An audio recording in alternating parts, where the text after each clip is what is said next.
arouse the proper motivation in order for the teachings to penetrate into your mind, which is to arouse bodhicitta. In this case, it's the attitude of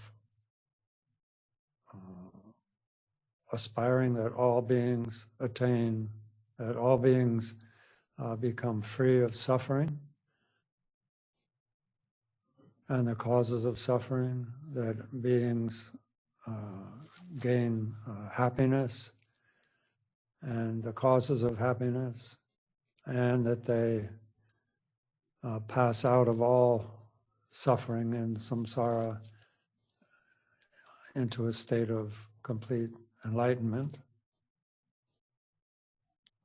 And in order to guide and place established beings in that state of, on the path of enlightenment, then I am now thinking, you should think that now I am listening to these teachings of Shantideva that explain how to do that, how to accomplish enlightenment. And I do that in order to bring beings, established beings, into a state of liberation. Okay, so take a minute to arouse that attitude.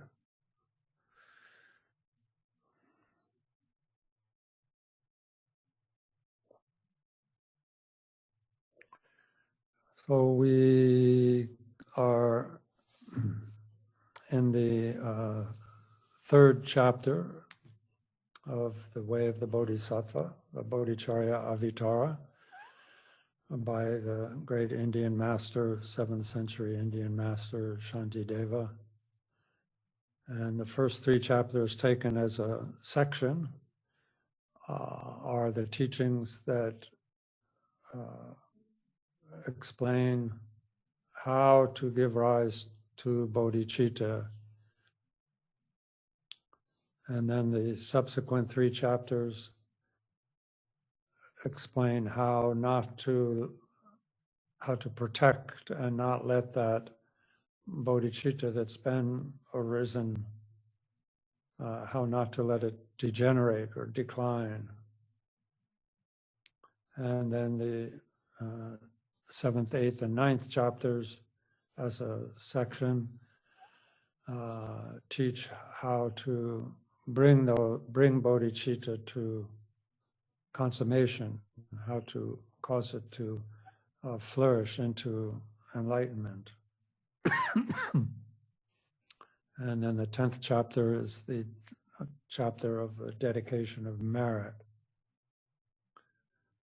So far we have in the first chapter the benefits of bodhicitta, and it's very important that we remind ourselves again and again and review this exposition of the benefits of bodhicitta so that we maintain, or that we continue to take interest in it. Because if we're not interested in something, or if we don't know the benefits of something, then we won't, our interest will be subject to distractions and fits and starts. And so the purpose of the first chapter is to keep us interested in bodhicitta by knowing how beneficial it is. And then the second and third chapters are how then to train, or how then to develop a kind of a mind that can give rise to bodhicitta. That is to say, a mind that's clear and wholesome, having some kind of a wholesome energy.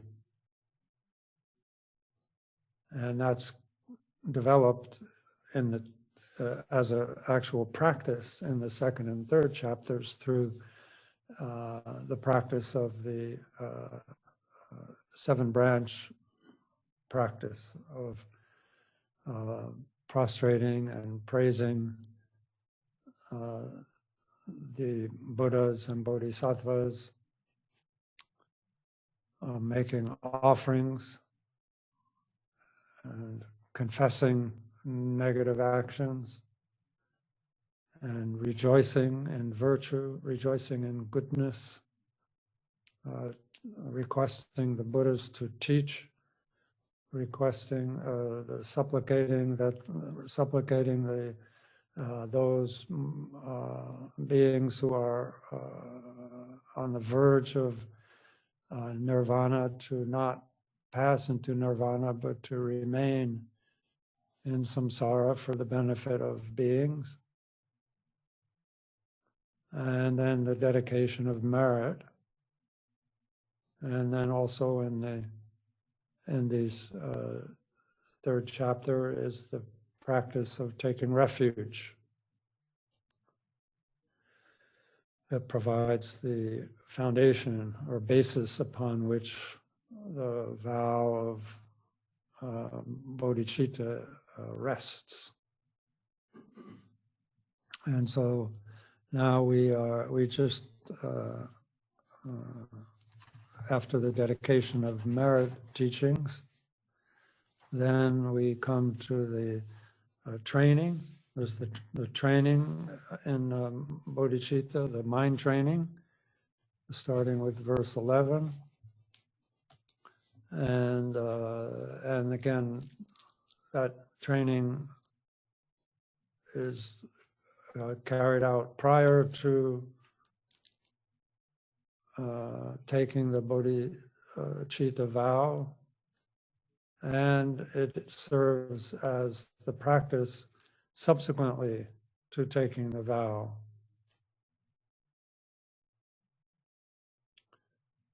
So now we come to verse 21.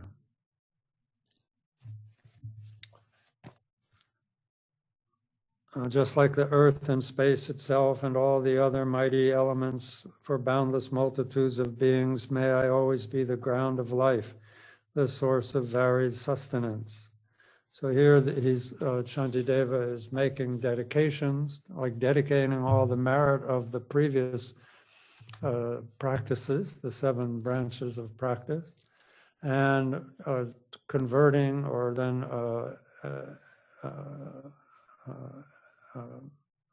adding aspirations. And so at this point then he is making an aspiration that he becomes for beings using just like the earth and the other elements. Of course, here the earth means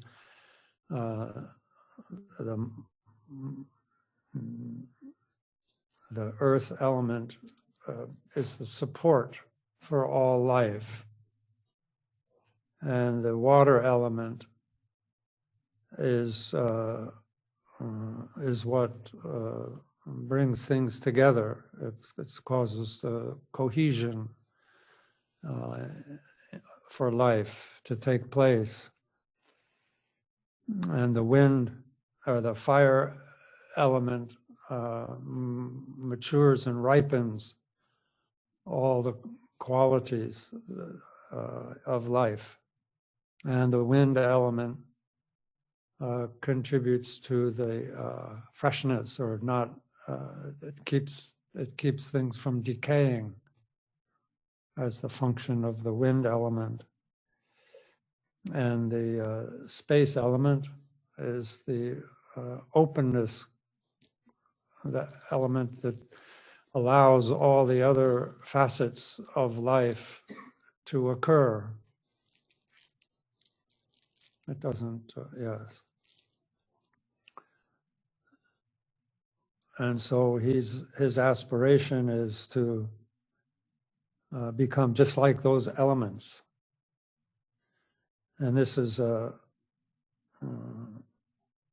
aspiration that expresses the immensity of his aspiration to be that aspiration to be just like the elements. And then in the 22, verse 22, he says, "Thus for everything that lives, as far as are the limits of the sky, may I be constantly their source of livelihood until they pass beyond all suffering." And so here, this verse expresses the duration of his aspiration. Like a previous one was how the grandness, the immensity of his aspiration, and then the next verse here is the duration, the timeless, the time frame of his aspiration, that he will provide for beings until all attain Buddhahood, until they pass beyond all sorrow. So there's this immense time frame.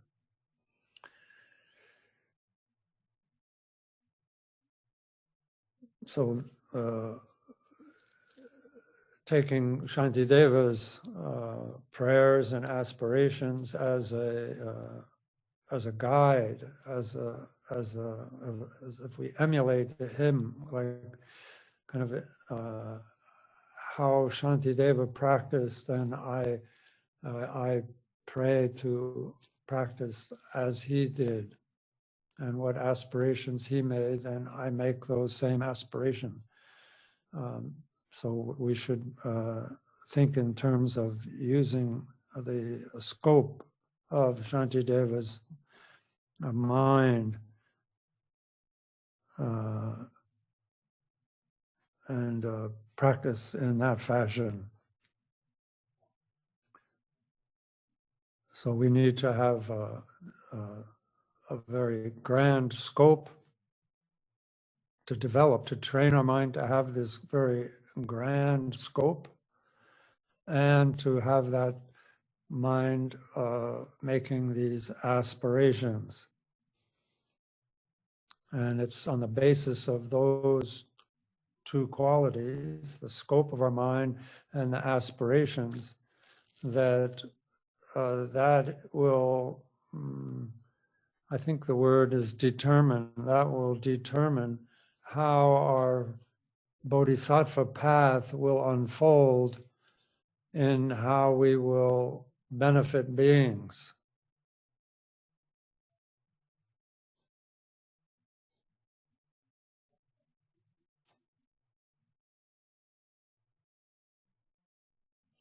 Then verses 23 and 24 are the actual vows of Bodhichitta. So you can see there. Just as all Buddhas of the past have brought forth the awakened mind, and in the precepts of the Bodhisattvas step by step abode and trained, likewise for the benefit of beings, I will bring to birth the awakened mind, and in those precepts step by step I will abide and train myself. There are three manners of taking a Bodhisattva vow. One is in the manner of a king who first assumes a powerful position, and then based on that, he benefits his subjects.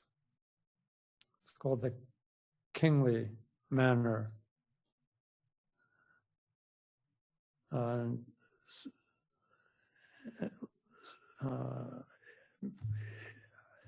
taking the vow or in developing bodhicitta, then it corresponds to the aspiration to attain enlightenment first in order to benefit beings, understanding the all the qualities of wisdom and love and power that are inherent to the state of enlightenment. The second manner is in the manner of a ferry boat captain. Well, it would be a boat captain. Both the captain, when the boat gets to the other shore, then both the captain and the passengers arrive simultaneously.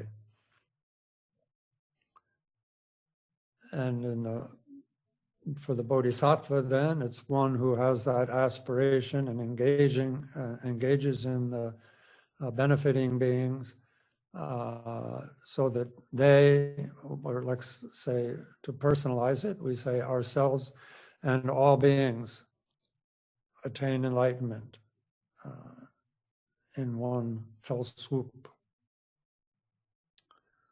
And then the third manner of holding the Bodhichitta vow is in the manner of the shepherd, who tends the flock,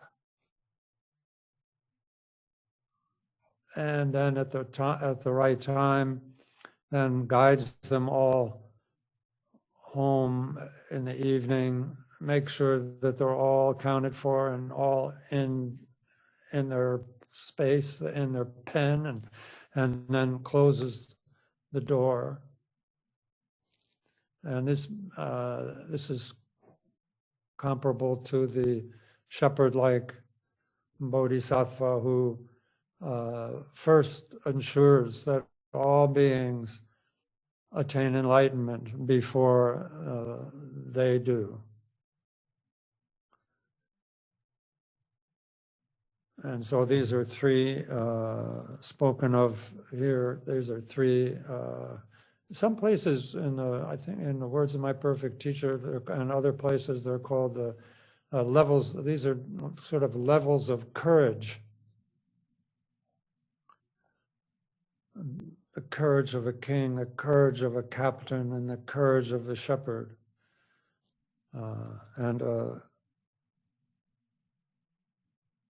Although they all are, this is all the activities of the bodhisattva, but in many places we see where it advises, it exhorts us to take on or to arouse the courage of the shepherd-like bodhisattva, that is considered to be the most sublime attitude to take, is the attitude, the courage of the shepherd-like bodhisattva.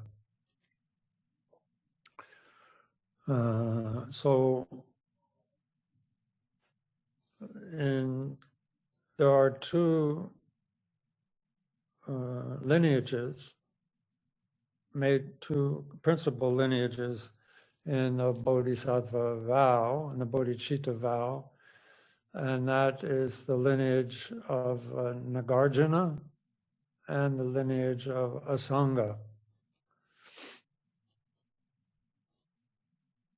Asanga's lineage is based on his visions and relationship with, or his inseparability with, Maitreya. And Nagarjuna is from the lineage of Manjushri. These are the two bodhisattva sources of the Bodhisattva vow. In Asanga's manner of taking the vow, first you take the vow of the bodhicitta of aspiration, train in that, and then take the vow of the bodhicitta in action, or engaging bodhicitta. There's a division, a distinction between those two. in the Nagarjuna's lineage of the Bodhichitta vow, they're taken together at the same time. And of course, Shantideva was in the tradition of Nagarjuna, and so here the vows are taken simultaneously. Oh, simultaneously, yes, simultaneously at the same time. What else? The vow of aspiration is in verse 23, the first two lines, where he says, just as all the Buddhas of the past have brought forth the awakened mind, then in the first two lines of the next verse, likewise for the benefit of beings, I will bring to birth the awakened mind. So first, the Buddhas of the past have brought forth the awakened mind, means that the Buddhas, all the Buddhas have gone through the stages of a bodhisattva. Like we can think, if we want to attain Buddhahood, then well, who attains Buddhahood? Well, bodhisattvas attain Buddhahood. The bodhisattva path culminates in Buddhahood. And then who's a bodhisattva? How do you become a bodhisattva then? Well, it's someone who holds the vow of the Bodhichitta. That is to say, they make a commitment to direct their minds to enlightenment for the benefit of all sentient beings.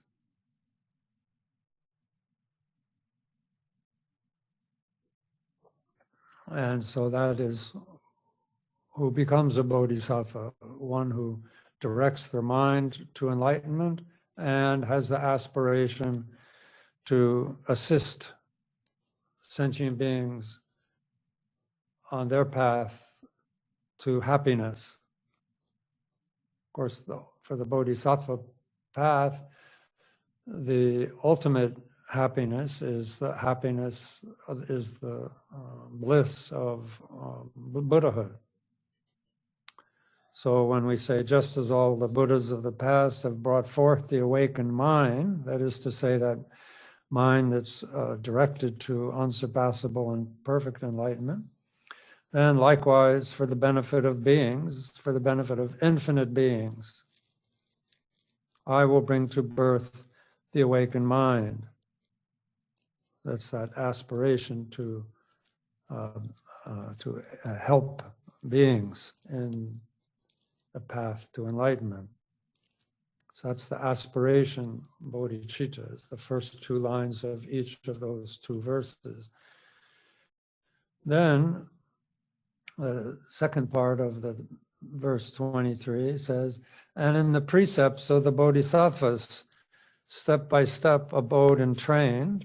So this again, this verse 23 is presenting what the Buddhas have done. And so this verse is something that we repeat to emulate what's been done in the past. And in the precepts of the bodhisattvas, step by step abode and train, then the corresponding engaging bodhicitta vow is, and in those precepts, step by step, I will abide and train myself.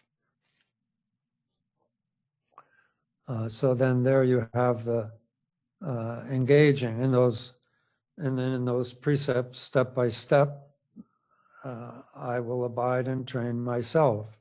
So of course the precepts, in speaking in general terms, involves the six paramitas.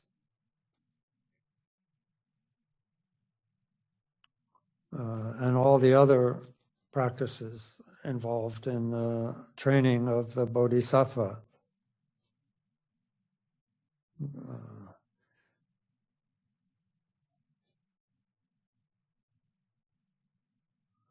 This phrase, step by step, has been mentioned often what that means.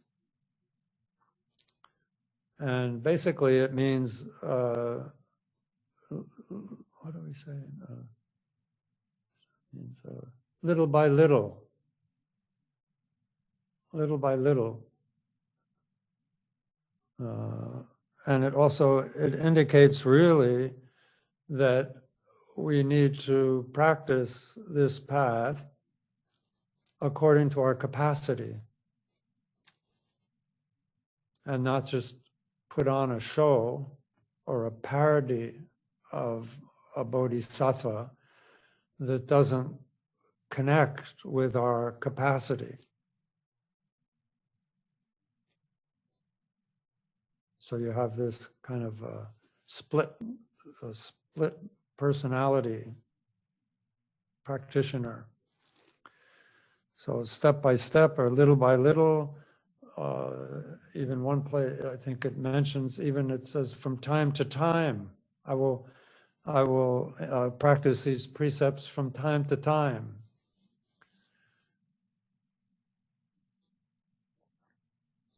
It does mean not neglecting the opportunity to practice them according to your capacity. Even if it is but even if it means that you are relying on the practice of aspirations, bodhicitta, which, as the Buddha taught in many places in the sutras, is the real heart of the practice of engaging bodhicitta. So if you train your mind in making these great aspirations, that will lead you to have the capacity to practice generosity, discipline, and so forth in the right way, in the bodhisattva way, with bodhicitta. But if you just take on the rigors of the paramitas without this aspiration quality to it, then you're not really practicing the bodhisattva path. You're just going through the motions. So when you come across a situation where you can't figure out how to participate, how to benefit, how to help in a situation, it's beyond your capacity to do anything. That's when you take a step back and gather your aspiration, bodhicitta, and patiently make aspirations that you will be able to benefit beings like this in the future, and even on a greater scale. I think there was a time when the Buddha saw one worm, and he felt sorry for this worm, or a bug. And then a bird came and to eat it. He felt sorry for that bug. Didn't know how to help, because then the bird has to eat. But then another predator animal of a bird came to capture the bird. And then another, like a hawk, something captured that one. And then the Buddha did, this was when he was a youth, I believe. Then he just really saw the futility of samsara and just settled in a state of equanimity and cultivated equanimity that gave rise to bodhicitta, a great feeling of all-pervasive compassion. And it's that all-pervasive compassion that brings with it power and then you can engage. So the practice was, Buddha always taught these busy people, like, oh, I have no time to practice all these things you're talking about. And so he always recommended, your main practice should be bodhicitta of aspiration.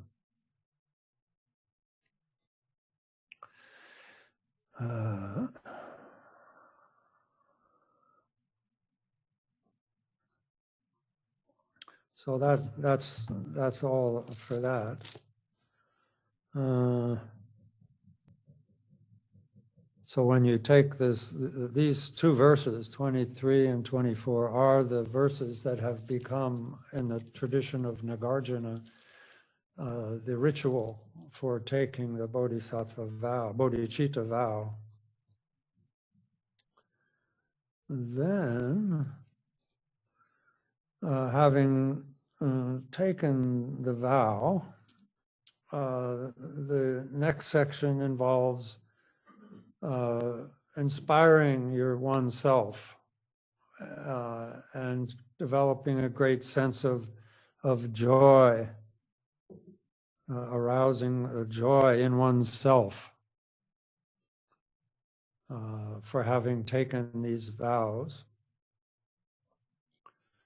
First, we should always reflect on our the qualities of a precious human life that our mind has through the power of virtue become associated with this human body. It's living in this human body.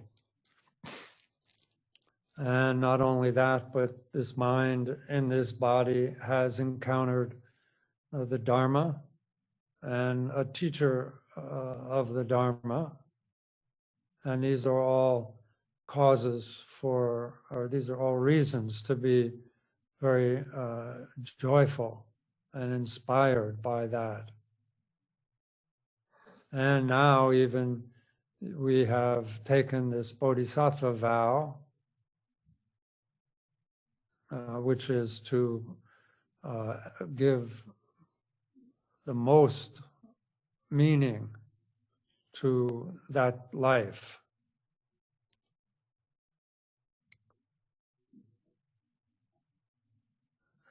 So he says, those who thus with clear intelligence, in other words, we have trained our mind and taken the Bodhichitta vow, take hold of the awakened mind with bright and lucid joy.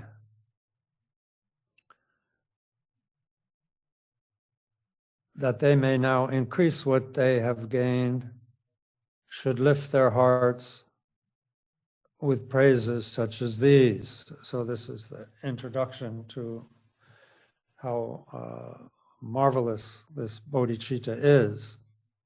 And we need to do that in quite a fit of joy and enthusiasm and inspiration, and be encouraged, uplifted, and confident, and be confident.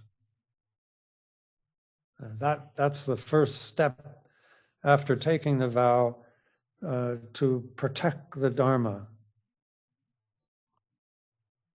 When we practice the Dharma, when we hear the Dharma, then we need to protect it with a joyful attitude. It's not something that we should regard as a struggle or a duty or as something that's kind of tiresome. So again and again, we should contemplate in such a way that we appreciate the benefits of this human body and this mind that now has assumed that human body as its vehicle, and understand that this human body can either transport that mind to enlightenment, or it can transport that mind to suffering, to the suffering realms, just like a boat. It can either take one to the other shore, or it can sink and bring you down to the bottom. And so by encountering the Dharma and being involved in the Dharma on this level of the Bodhichitta training, then that's the most meaningful way to uphold the mind in this body while we have it. And so without any doubt, we should intensify this and increase this bodhicitta and not allow it to decline by arousing a joyful attitude. And it takes thinking. It takes contemplating. We need to think about it on a, what do we call it? With a clear mind. It says with clear intelligence, meaning like we really should have a, what do you call it? Look at the big picture. Have a vision of the big picture and where you fit into it, and not just small-minded.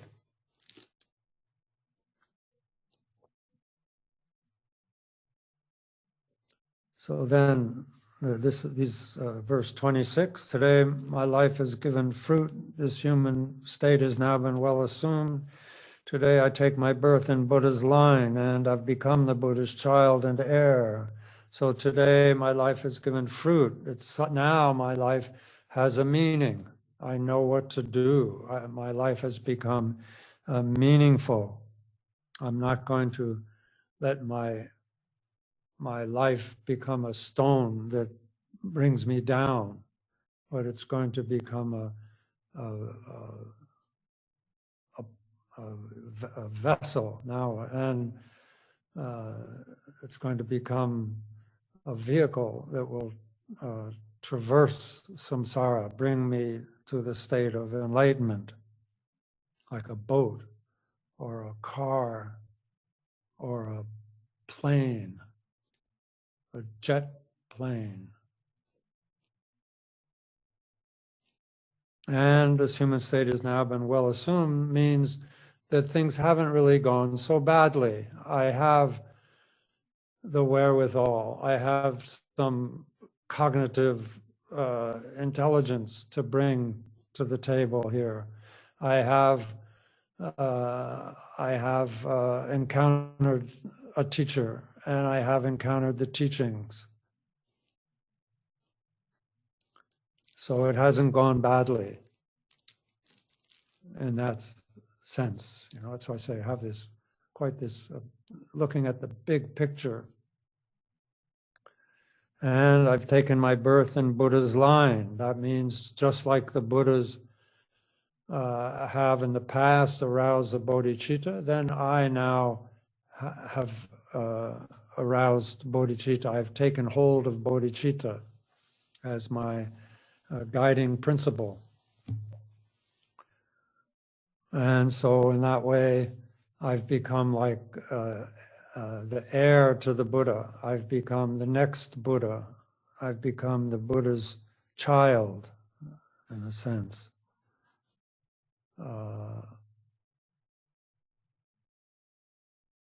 And I'm not perfect. I am like a child.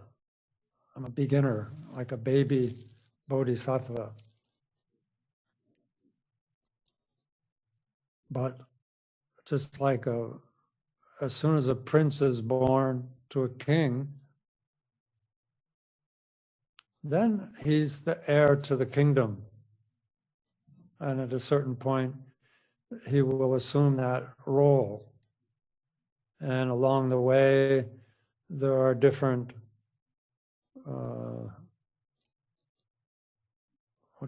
investitures.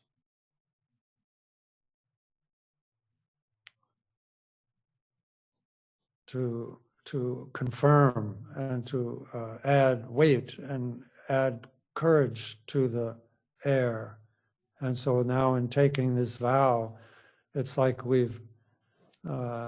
it's like when it's like we just had a inauguration, So you become, you win. Like our president, he won the election. Then there's the inauguration.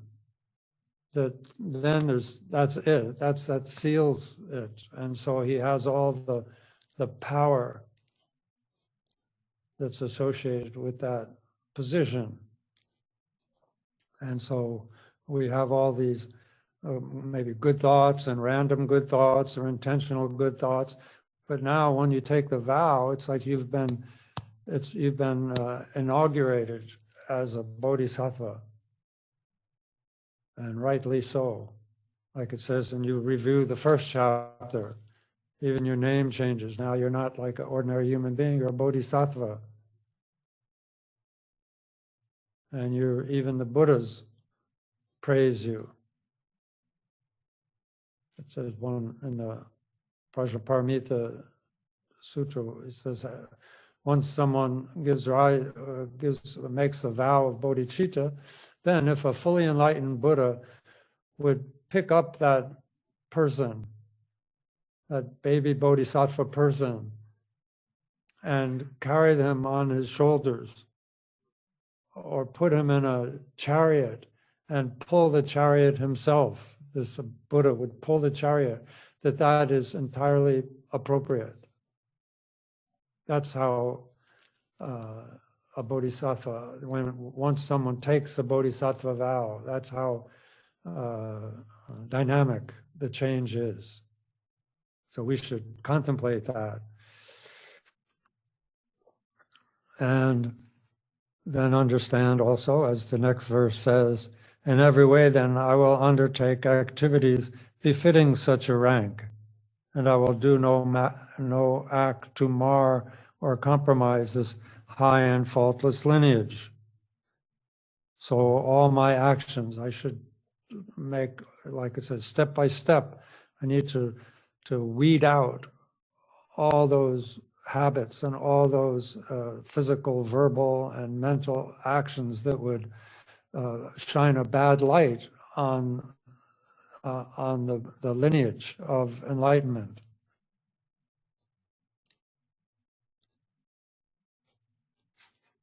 And to cultivate an attitude of benefiting others. What can I do to benefit others? What can I do to benefit others? We should chant and think that way, and bring our thinking in harmony with the Mahayana lineage.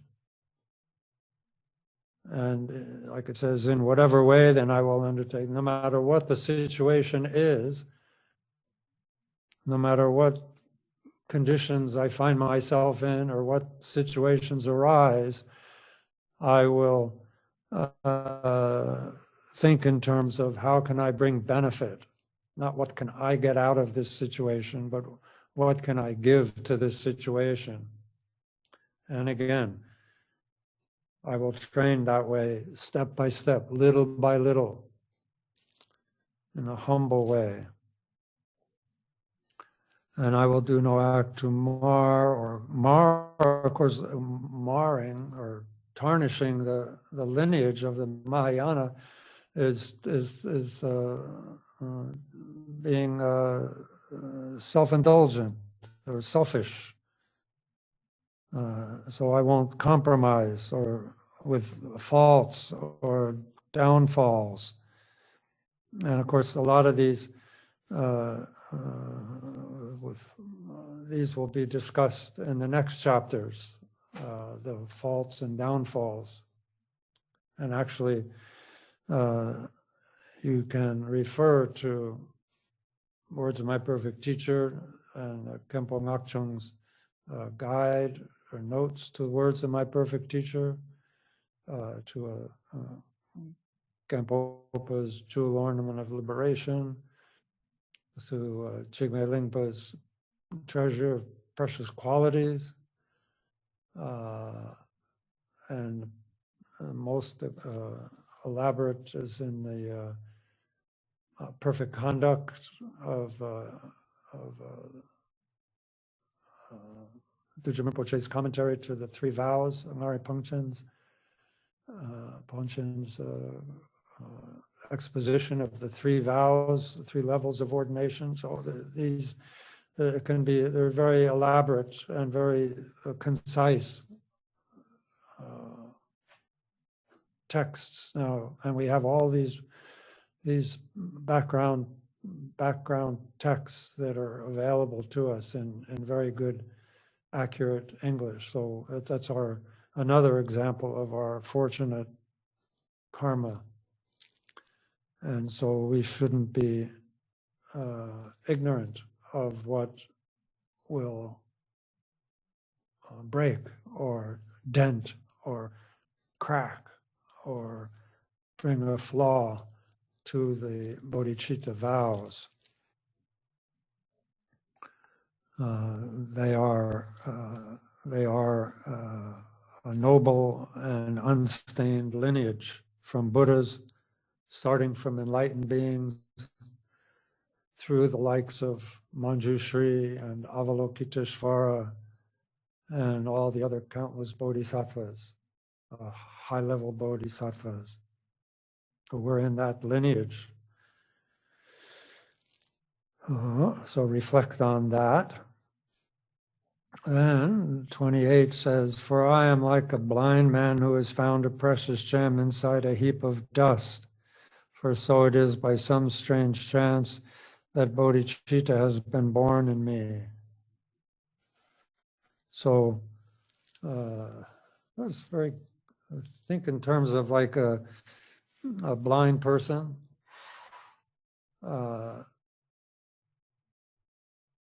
like a blind person who just happened to find a jewel in a heap of dust. That's like us happened to find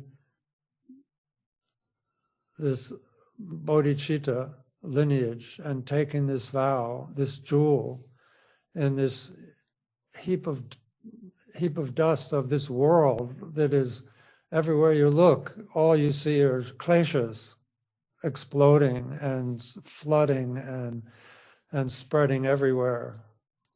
So amongst all the kleshas and corruption of these times, I have found this bodhicitta, almost stumbled upon it just through the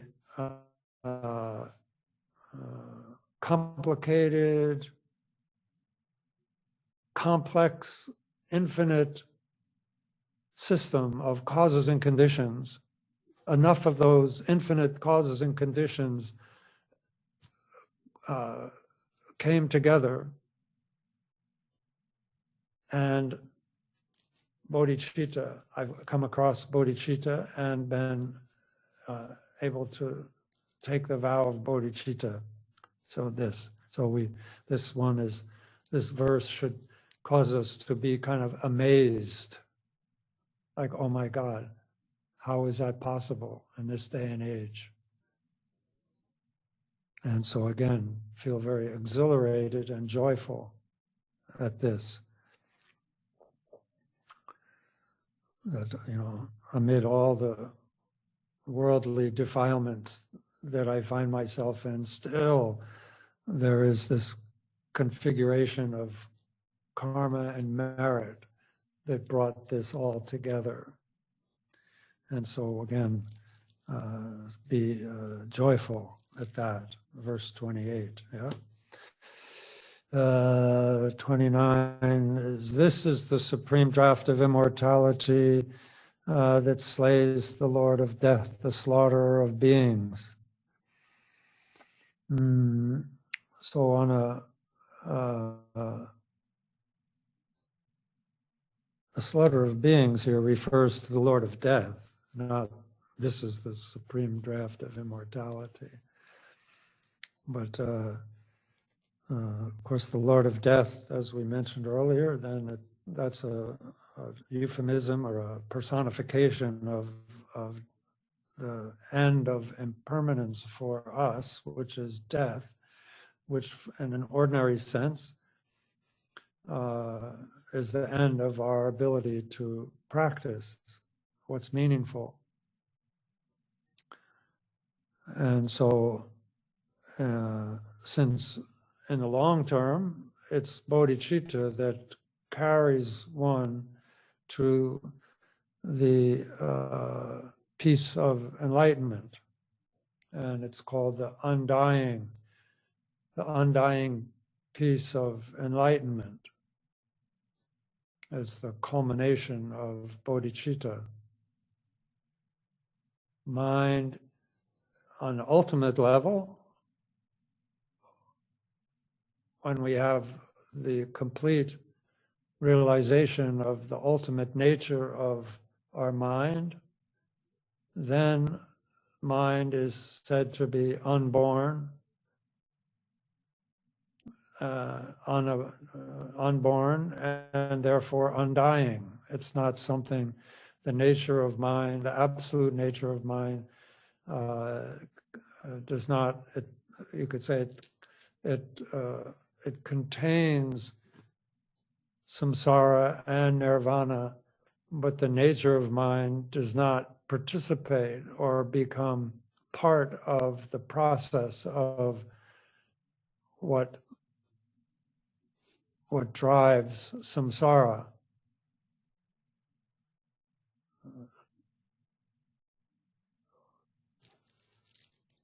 So things such as impermanence and karma and suffering are not in the scope of the ultimate nature of our own mind.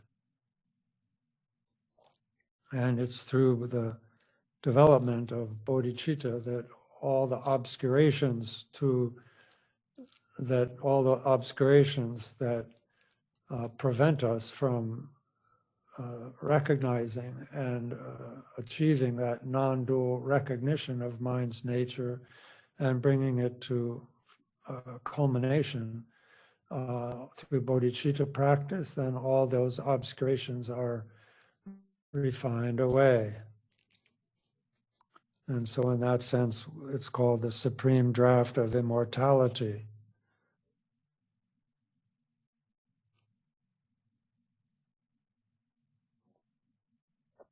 And in the commentary, it mentions how even in the short term, there's some life extension qualities to bodhicitta, particularly in the sphere of what's called the untimely death. Then goes on to say, the second verse is the rich unfailing treasure mine to heal the poverty of wanderers. So again, looking ahead to bodhicitta, as we traverse the different stages of the bodhisattva's development, the mind of the bodhisattva's development, we gain power over material phenomena, material things, and we can then manifest what will alleviate the needs of beings.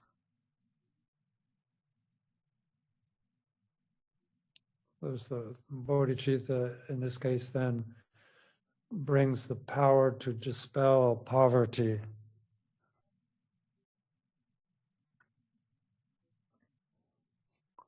also, at a certain point of a bodhisattva, there is this power to manifest phenomena out of space.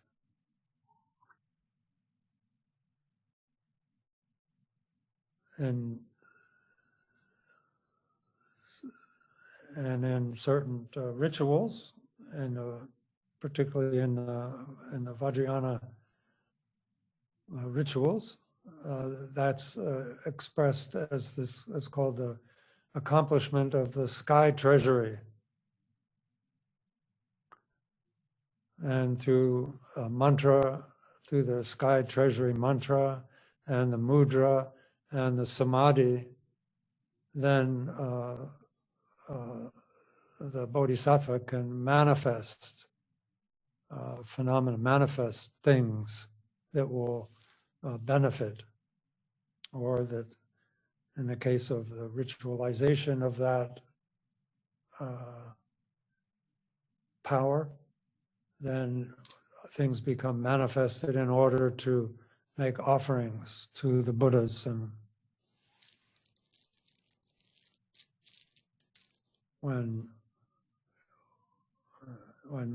if we are born in the Pure Land of Amitabha and Sukhavati, then there we develop the ability to manifest offerings, and that's what we accumulate merit there by manifesting offerings. And so this is the, how do you say, the domain. This is one level of the bodhisattva, of the higher level bodhisattvas, those sublime bodhisattvas.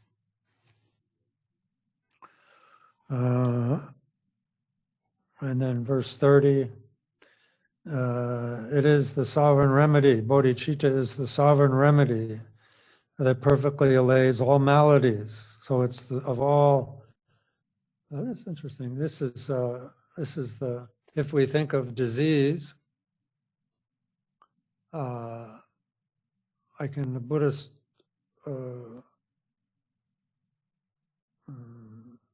medicine theory, like all diseases can be traced back to ignorance and attachment and aversion, these three poisons of the mind.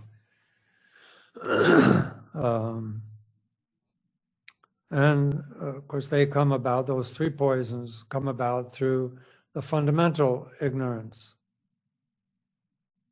This is what, like, ignorance, timuk, means like a stupidity, kind of dullness, a stupidity.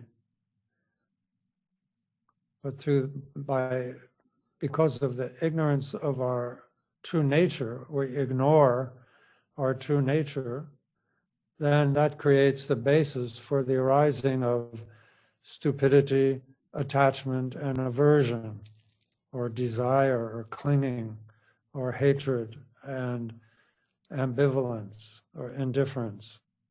Those three fundamental poisons of the mind become, in a physical, they manifest physically as diseases of the like the desire gives rise to what are called the class of wind diseases. And anger gives rise to the class of diseases that are bile, in the category of bile diseases. These are medical terms. And then ignorance or stupidity gives rise to that category of disease that are called phlegm diseases. And then from these three, wind, bile, and phlegm, then all the other hundreds and thousands of diseases are interdependently manifest. whatever it might be. And so this bodhicitta, it's called the supreme of all the supreme of all medications, the supreme of all medicines, because it's directed towards uprooting or antidoting the three poisons.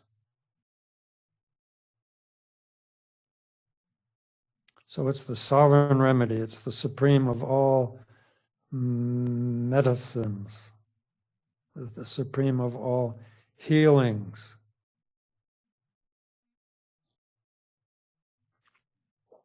And for the bodhisattvas, and that is what the bodhisattvas teach, the supreme resolution of all disease, all maladies. And it's the tree that gives relief to those who wander wearily the pathways of existence.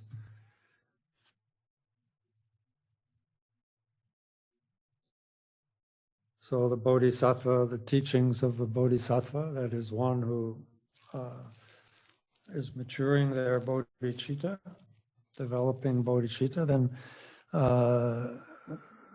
those who wander wearily the pathways of existence refers to those who are tormented by the suffering of samsara, those on the path of the Sravakayana and the Pratyeka Buddha. In other words, this is directed towards those who have what is called the mediocre scope.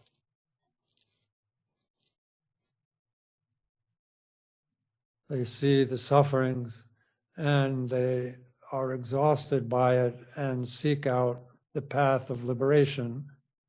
And for those who have that kind of attitude, then the bodhisattvas, out of their compassion, their loving compassion and wisdom, then they teach them the teachings of the Hinayana, or the basic Buddhist teachings, giving up negative actions, cultivating virtuous actions, taming the mind. And that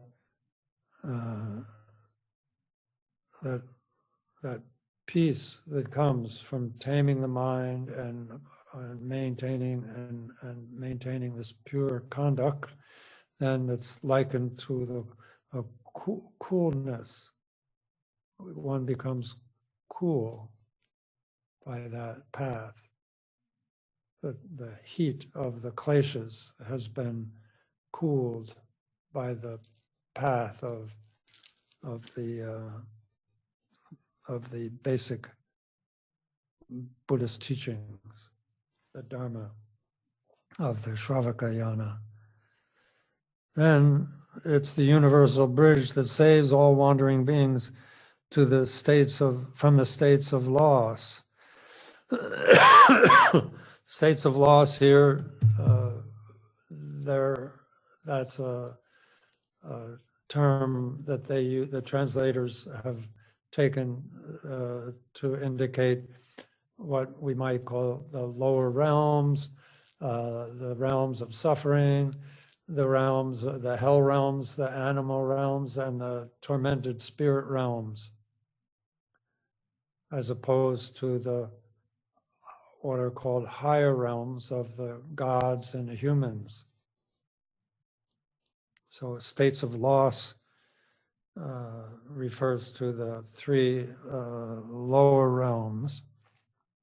And so the bodhisattvas save wandering beings from those states by showing them the path to the higher realms. Virtue.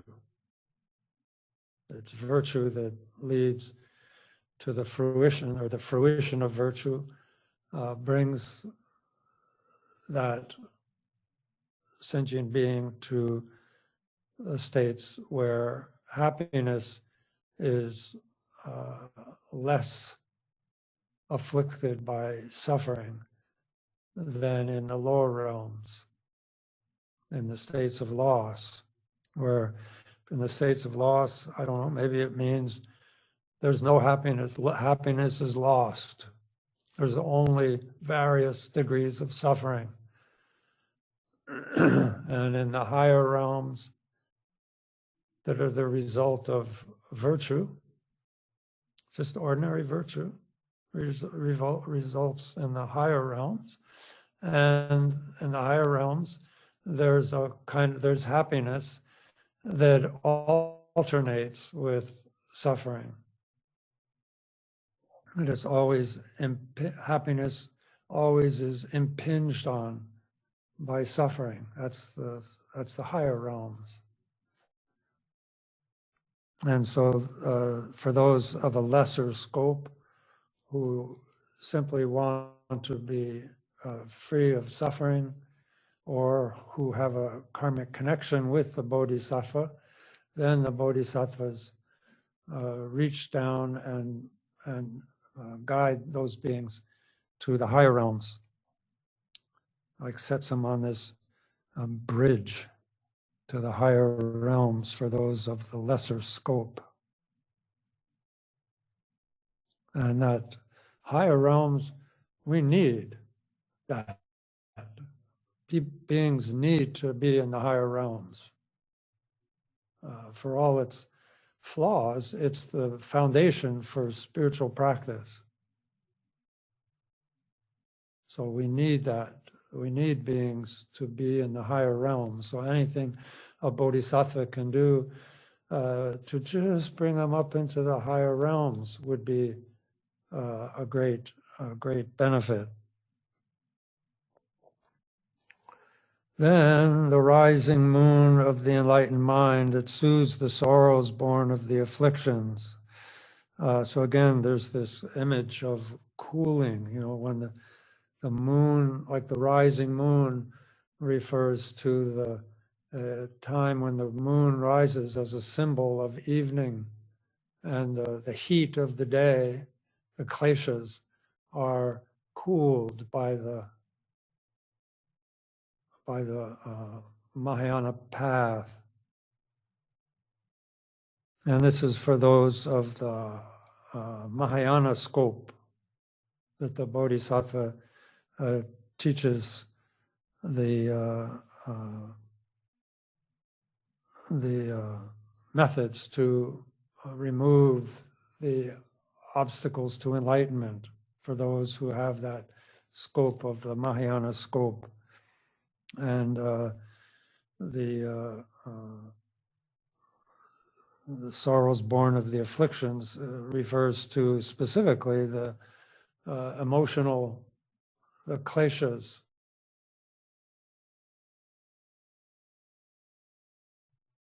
as obscuration. We have two principal obscurations: the emotional obscurations, or what we call mental afflictions, and kleshas in Sanskrit, and then obscurations to what is knowable. And these veils are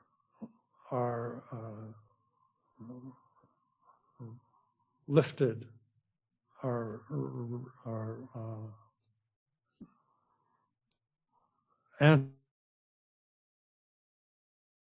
antidoted by the Dharma that is taught. And all those emotional, particularly the emotional here that soothes the sorrows born of the affliction, has to do with all those factors that are contrary to the paramitas. All those emotional, those kleshas that are contradictory to the path of the 6 or 10 paramitas, that they run against the paramitas. So this is the rising moon of the enlightened mind for those of a Mahayana scope that soothes the sorrows born of the mental afflictions, or what sometimes you might see as emotional obscurations or emotional afflictions. And then the next verse has to do with the cognitive veil. It's the mighty sun that utterly dispels the misty ignorance of wandering beings. So here are these cognitive veils, which are that subtle, or they're gross and become more and more and more and more subtle belief in the reality of the three spheres of being. This self, the action, and the object of the action. So the belief in these three spheres as a bodhi, as we engage in our practice, is relieved or antidoted by the bodhicitta that is taught by the bodhisattvas. This belief in the reality of the three spheres is called an object to knowing. Called obscuration to knowing. It limits our ability to gain knowledge. There's this belief in the three spheres. I think so it's the mighty sun is utterly dispels the ignorance, has to do with that. Those on the Mahayana who have that Mahayana scope. And from the Bodhisattva path, like there are, that is the last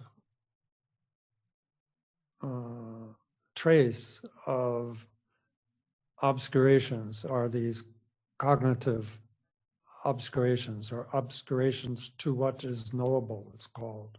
And it's that subtle, more and more and more and more subtle. The 8th Bodhisattva, 9th Bodhisattva, 10th Bodhisattva, 10th level Bodhisattva, when all those subtle obscurations and their habits are purified away, then that is enlightenment. That is Buddhahood.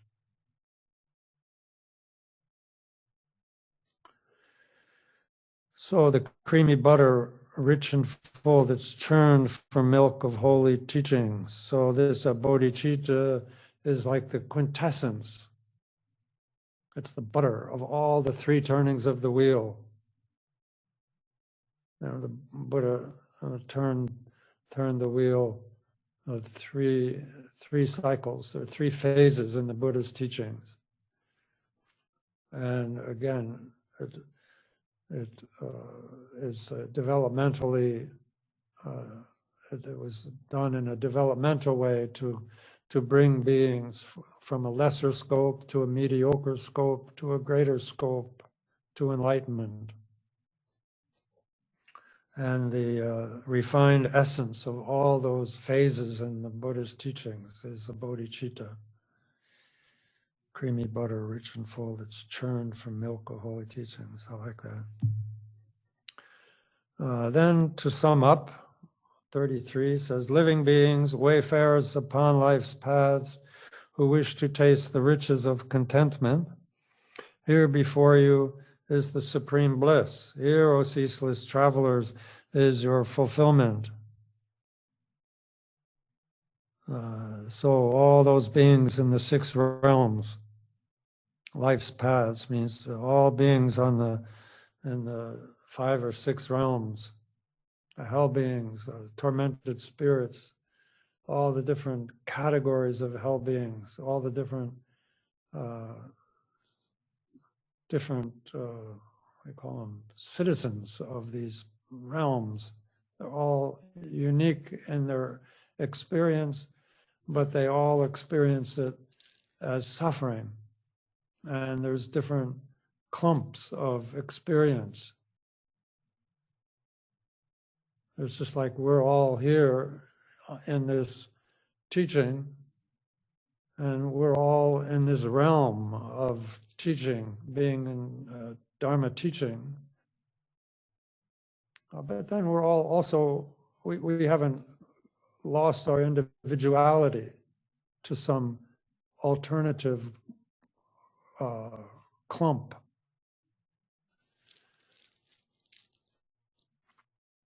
So all these, we're all wanderers on life's paths, and we're moving, moving, always from one experience to another experience, from one life to another life. We're always being born, we're always taking birth somewhere and moving from that birth to death. Life is birth and death over and over again. And for a bodhisattva, bodhisattvas always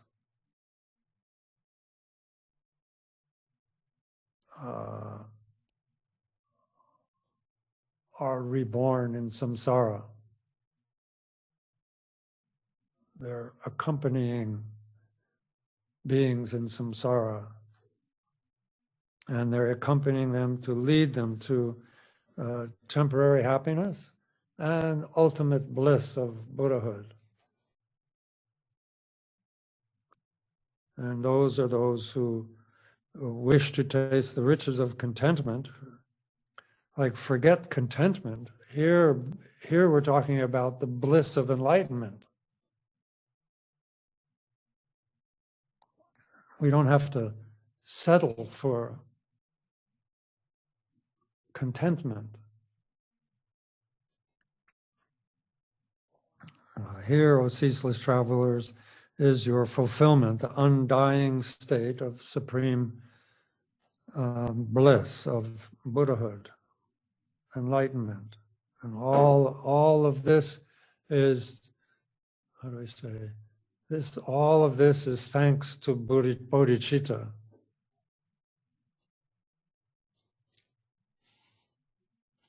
So reflect on that section.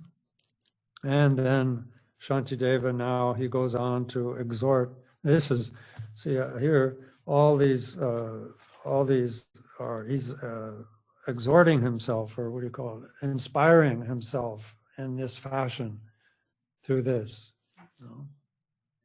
And now, in the last verse of this chapter, he's exhorting others and saying, and so today, within the sight of all protectors, and by protectors he means the Buddhas and Bodhisattvas, who are witnesses. So he's saying, I summon beings, calling them to Buddhahood. I summon all sentient beings, and I'm willing to act as the agent for all sentient beings to attain this happiness of enlightenment, in accord with all of the above. And until that state is reached, to every earthly joy, may gods and demigods, that is to say, may all those who are on the side of what is wholesome, on the side of goodness, may all they and all the rest, all sentient beings, rejoice. So through this rejoicing, then, he vows to make all beings happy. And he will bring joy to beings by bringing them to the human and to the higher realms.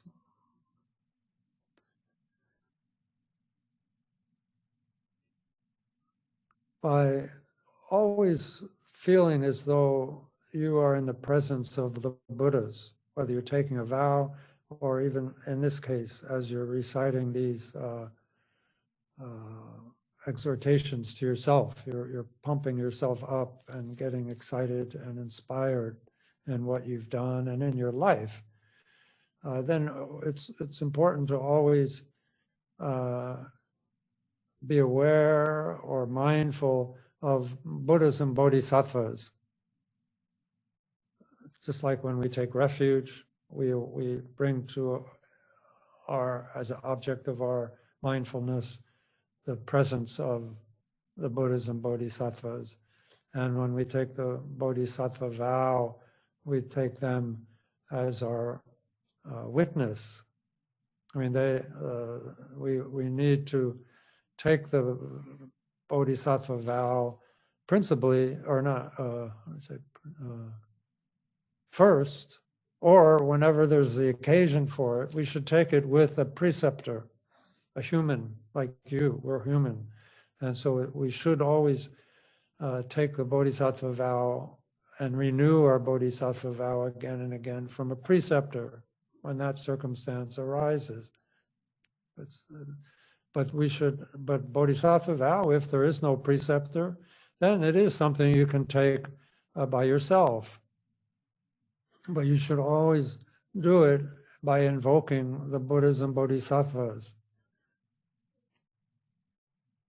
And if you're like a Vajrayana type of practitioner, then you also in the presence of your guru and your meditational mandalas and those things that you have a connection with. You should always feel that they're there. And when you do prayers and recitations, even when you're reading a Dharma book, you should feel as though it's being spoken to you by the Buddhas and Bodhisattvas that are present. And here, when you take a vow like this, it's important to take a vow from the Buddhas and Bodhisattvas because it brings about conscientiousness on your own, for your own self. Like it stimulates or it establishes kind of a moral conscience. And then it also brings, as far as to the Buddhas and Bodhisattvas, you act in a proper way, like propriety.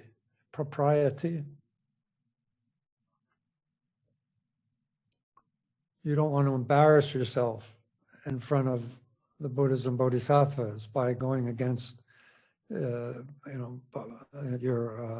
Bodhisattva lifestyle at that one. So there's one, we need these two kind of attitudes.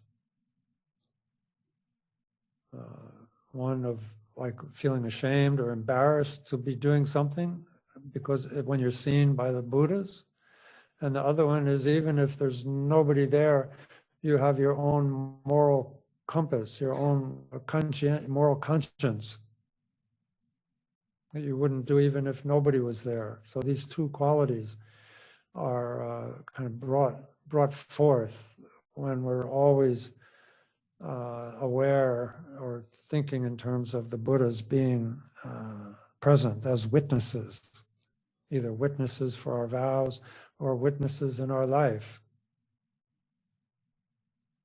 Because the Bodhisattva vow, just like when you take refuge, then when you take the Bodhisattva vow, you should take it very often. Sometimes they say, 6 times in 24-hour period, every 4 hours, like that kind of idea. You should take it regularly throughout the day for no reason. Just you take the Bodhisattva vow, recite those Bodhisattva vow promises. And so to reinforce, we're just beginning this path. And so mostly what we do is not in harmony with the path of awakening. Most of our actions are self-absorbed, or we just take care of our little sphere of influence that we're responsible for, or what have you. And we don't have the opportunity to develop this great scope, this big picture. So we need to take that. So then we need to intentionally take the Bodhisattva vow again and again, and train our mind in these trainings of mind training that's subsequent to that,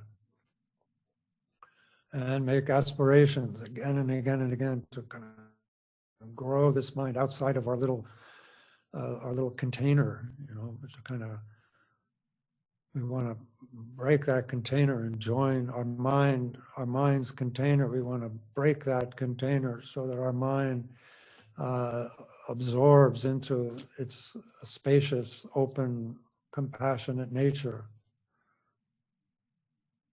And so that's again and again.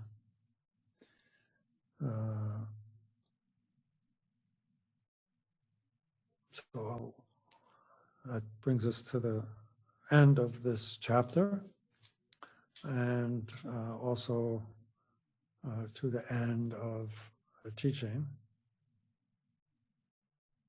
So read again and again these 3 chapters, and particularly really focus or take up, like half a day or all day. Like, okay, today it's these seven branches of practice: prostrations, offerings, praises, confession, rejoicing, supplicating the Buddhas not to pass into nirvana, requesting teachings.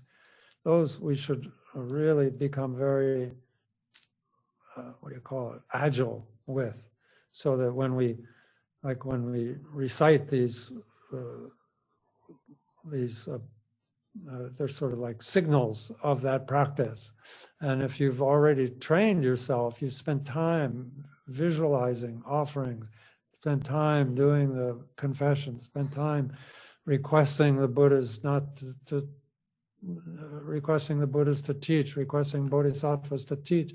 You make that as your daily practice of today, all my Dharma practice will be a form of requesting the Bodhisattvas and Buddhas to teach. And all the circumstances that you run into during the day, and may the Buddhas teach, may the Bodhisattvas teach. Please teach us, please teach us.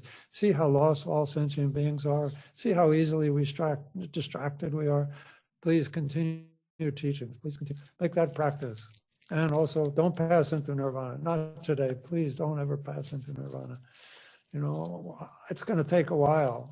I need help, and I look at the world, and the world needs help. Don't disappear from our history. Don't disappear from us like that. Make those practices. Then when we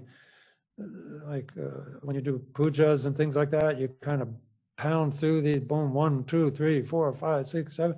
Then there'll be buttons that go off, and you'll know what they correspond to in your own practice, and that's very rich. It adds richness to what on the surface may look like you're just pounding through something, and just kind of giving lip service to these 7 kinds of practice. But really take each one and develop it, and then take a Bodhisattva vow, and again, you can do that now. And next time we'll do that. We'll use the Bodhicharyavatara as a ritual text to take the Bodhisattva vow.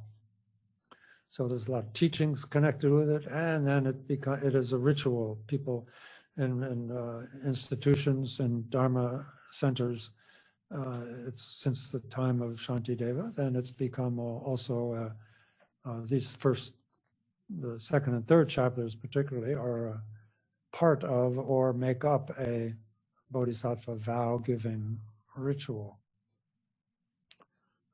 Okay, then reflect on the golden opportunity that even in your history, your personal biographies, they say, They lived during a great pandemic, but they still had Dharma teaching. They still had the virtue that matured as being able to hear the Dharma like in some magical way. It just appeared, and they saw themselves with Sangha around them. And so all that virtue that enabled us to continue in this teaching, even in a worldwide pandemic, that's still navigating and creating new agendas for itself, you know, that we're still able to hear the Dharma that will actually and practice it. Oh, they magically appeared when they cried. Okay, so then think of this virtue that brought this together, and then all the virtue of the past of Buddhas and Bodhisattvas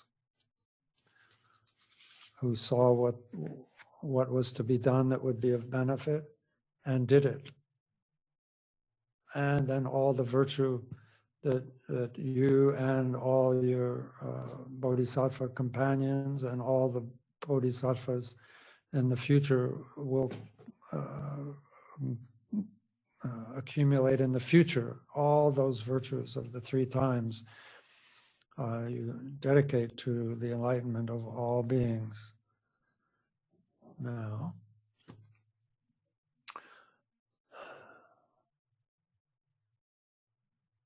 all the virtue of this practice and all that is gathered throughout the 3 times I dedicate to all beings without exception, so that they may attain Buddhahood. Following and emulating the omniscient and courageous Manjushri, and likewise Samantabhadra, I completely dedicate all virtue. Since dedicating merit is praised as supreme by victorious ones of the 3 times, I completely dedicate these roots of virtue for the sake of practicing excellent conduct. May the teachings of Lord Buddha, the only source of benefit and happiness, long remain in this world. May the lives of those who uphold these teachings be as stable as a victory banner. Supreme Bodhichitta is so very precious. Where it has not yet arisen, may it arise. Where it has arisen, may it not decline, but evermore grow and flourish.